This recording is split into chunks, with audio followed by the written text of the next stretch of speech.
I remember the exact moment it all began to unravel. It was her birthday, a small gathering of close friends at our apartment. She laughed, flitted from conversation to conversation, and wore that golden dress I'd always loved. And there I was, silent, stiff, a shadow in my own home. "Why are you so quiet?" she asked, tilting her head at me with that curious smile, as if she were asking about the weather, not the fracture forming between us. I didn't answer. I couldn't. The first warning signs had been subtle. Missed calls I'd chalked up to her busy schedule. A phone screen lighting up in the dark with notifications she'd hastily close when I approached. I convinced myself I was imagining it, that my mind was twisting nothing into betrayal.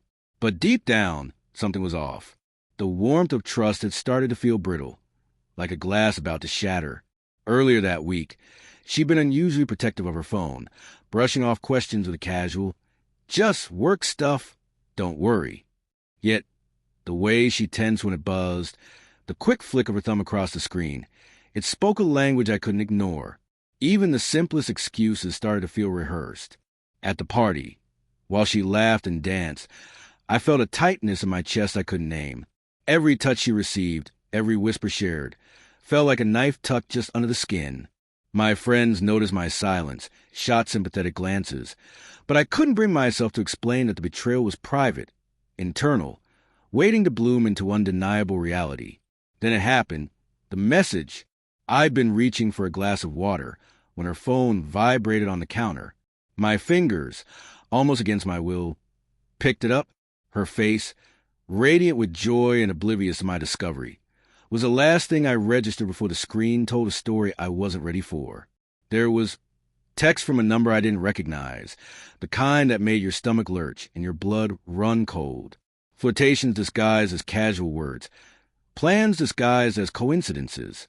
And in that moment, everything she'd said, every touch, every "I love you" whispered into the dark, suddenly felt like a lie.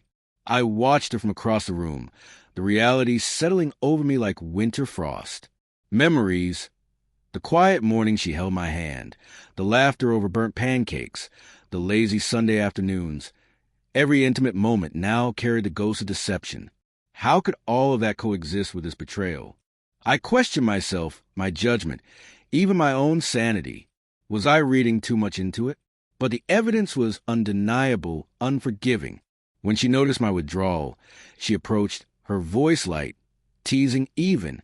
"Why are you so quiet?" And for the first time, I could speak the truth without hesitation. Because I know. Her eyes widened, the color draining as realization dawned.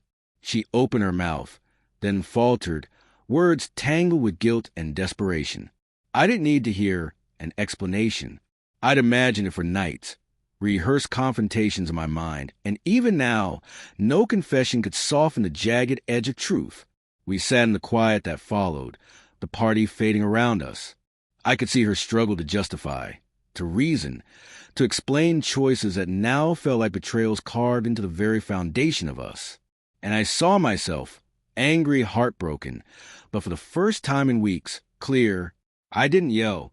I didn't beg.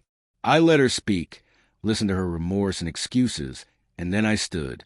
I packed a bag, left a note on the counter. "I loved you and I trusted you. That's gone now. Goodbye."